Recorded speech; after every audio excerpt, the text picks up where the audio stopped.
Good afternoon all of you.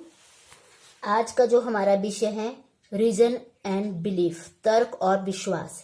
सबसे पहले हम रीजन को डिफाइन करेंगे, इसका मीनिंग, टाइप्स और स्टेप्स पढ़ेंगे। उसके बाद बिलीफ को पढ़ेंगे। तो सबसे पहले है तर्क। तर्क एक प्रकार का वास्तविक चिंतन होता है। तर्क व्यक्ति के माध्यम से अपने चिंतन को क्रमबद्ध बनाता है। रेवन ने तर्क के दो अर्थ बताए हैं, एक सामान्य तथा दूसरा विशिष्ट।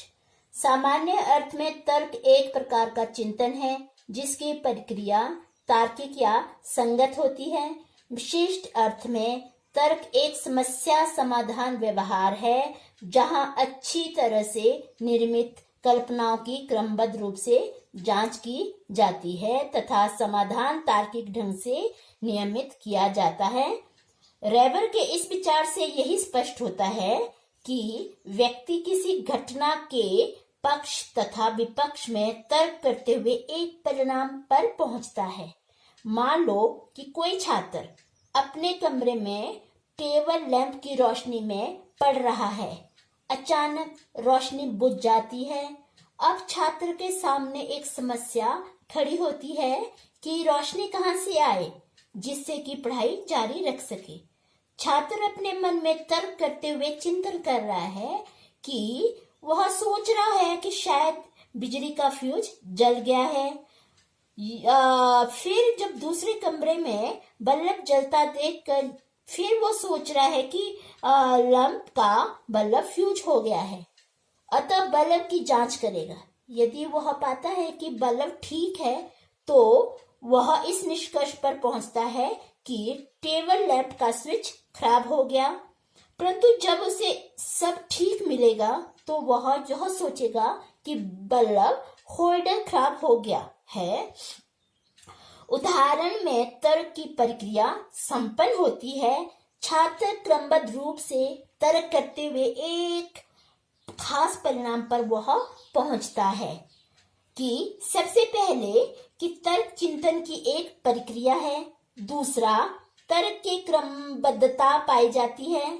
तीसरा, क्रम में व्यक्ति पक्ष विपक्ष में तर्क करते हुए एक निश्चित निष्कर्ष पर पहुंचता है।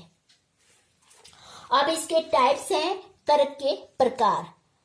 तर्क के 4 प्रकार हैं: आगमनात्मक तर्क, निगमनात्मक तर्क, आलोचनात्मक तर्क और सादृश्यवाची तर्क।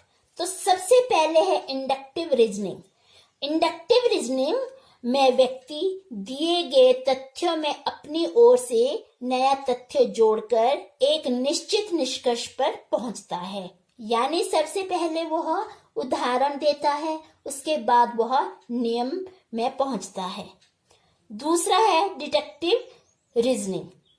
डिडक्टिव रीजनिंग में इसमें व्यक्ति सर्वप्रथम ज्ञात नियमों के आधार पर निष्कर्ष पर पहुंचने की वह कोशिश करता है। यह तर्क मानव व पशु दोनों के द्वारा प्रयोग किया जाता है। यानी पहले इसमें नियम बताए जाते हैं, फिर उदाहरण दिए जाते हैं। तीसरा है आलोचनात्मक तर्क, इवैल्यूएटिव रीजनिंग। इवैल्यूएटिव रीजनिंग में व्यक्ति किसी भी समस्या का समाधान करते समय या किसी तथ्य के बारे में सोचते समय उसके गुण दोषों को भले ही प्रकार से परख लेता है। किसी अन्य व्यक्ति के विचार को भी वह वैसे ही स्वीकार नहीं करता है, बल्कि वह उसे भले प्रकार से पहले तो वो जांच लेता है, फिर वह निर्णय करता है। अब ये 4th पॉइंट है सादृश्यवाची तर्क यानी एनालॉजिकल रीजनिंग। यदि किसी 2 बच्चों को कहा जाए कि ये दोनों भाई भाई है, तो चिंतक उन दोनों बच्चों के रंग, रूप, कद, समानता आदि ढूंढेगा। सोचने लगेगा कि इन दोनों में समानता क्या है, फिर वह निष्कर्ष पर पहुंचेगा। तो ये था बच्चों तर्क के प्रकार। अब पढ़ते हैं इम्पोर्टेंट स्टेप्स इन रीजनिंग, तर्क के महत्वपूर्ण सोपान। तो सबसे पहले है इसके 5 प्रकार के सोपान हैं: समस्या की पहचान, आंकड़ों की संग्रहण, अनुमान पर पहुंचना, चौथा है अनुमान के अनुसार प्रयोग करना, पांचवा है निर्णय करना। सबसे पहले जो है समस्या की पहचान, रिकॉग्निशन ऑफ ए प्रॉब्लम। इसमें तर्क की शुरुआत किसी न किसी समस्या को लेकर होती है। समस्या तर्क का पहला सोपान है। समस्या के बिना तर्क की कोई आवश्यकता नहीं होती। जिस तरह से मान लीजिए कि छात्र अपने कमरे में कोई बुक जो आज उसने पढ़नी है वह ढूंढ रहा है, क्योंकि कक्षा में आज उसे वह बुक यानी सामाजिक विज्ञान उसने पढ़नी है। अतः समस्या है कि उसने वो सामाजिक विज्ञान कहाँ रखी है। दूसरा क्या करता है, कलेक्शन ऑफ डाटा, आंकड़ों का संग्रहण। दूसरे सोपान में व्यक्ति ऐसे तथ्यों को एकत्रित करता है जिनसे समस्या समाधान किया जा सके। वह उन जगहों के बारे में सोचता है जहां जहां उसने वह पुस्तक रखी हुई है। तीसरा क्या करता है, ड्राइंग इन्फेरेंस, यानी यहाँ पे वो अनुमान पर पहुंचता है। आंकड़ों का संग्रह करने के उपरांत यह निष्कर्ष अनुमान पर पहुंचता है। उदाहरण में बालक इस अनुमान पर पहुंचता है कि वह जो सामाजिक विज्ञान की पुस्तक उसने 10 दिन पहले ही सोहन को दे दी। अब है fourth point, to do experiment according to inference, अनुमान के अनुसार प्रयोग करना। यानी वो यहाँ पे क्या करता है कि इस सोपान के अनुसार लगाए गए अनुमान के अनुसार व्यक्ति कार्य करेगा। उदाहरण में जो सामाजिक विज्ञान की पुस्तक 10 दिन पहले उसने सोहन को दी, तो वो पहले सोहन के घर जाएगा, तब पुस्तक के बारे में उससे वह पूछताछ करेगा। फिफ्थ पॉइंट है डिसीजन मेकिंग, निर्णय करना। यह तर्क का अंतिम सोपान है। इसमें विद्यार्थी यह निर्णय कर लेता है कि इसके द्वारा लगाए गए अनुमान या अनुमान किए गए प्रयोग से उसकी समस्या का समाधान होगा या नहीं। यदि नहीं तो वह पुनः अनुमान पर पहुंचता है और दोबारा कार्य करता है। उदाहरण में वह सोहन के घर जाता है, उससे वह पूछताछ करता है। यदि पुस्तक मिल गई तो उसकी समस्या वहीं समाप्त हो जाती है। यदि सोहन ने कहा कि उसने 5 दिन पहले ही पुस्तक लौटा दी थी, फिर से वो आंकड़े एकत्रित करेगा तथा तर्क की पुनः संपन्न होगी। इस प्रक्रिया में तर्क की प्रक्रिया पुनः संपन्न होगी। अब क्या है, ये हुए इसके प्रकार, इसके स्टेप्स, ठीक है। अब है तर्क को विकसित करने के सुझाव।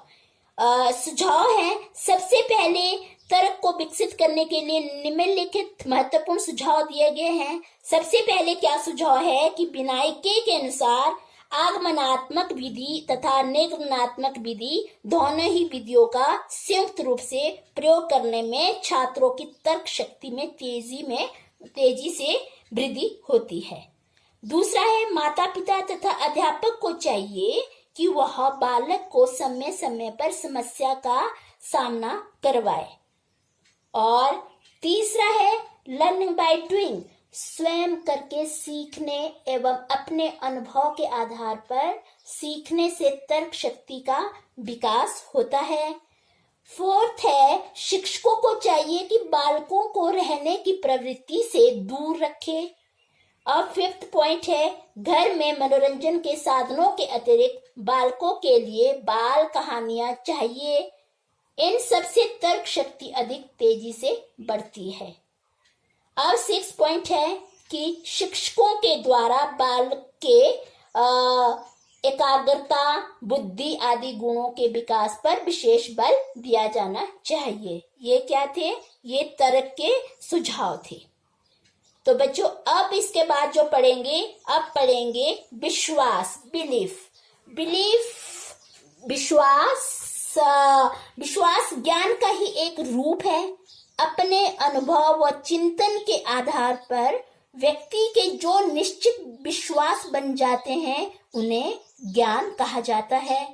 अर्थात हम ये कह सकते हैं कि विश्वास ज्ञान में रूपांतरित होता है, लेकिन विश्वास के ज्ञान में बदलने के लिए यह जरूरी है कि उसकी सत्यता के प्रमाण हो।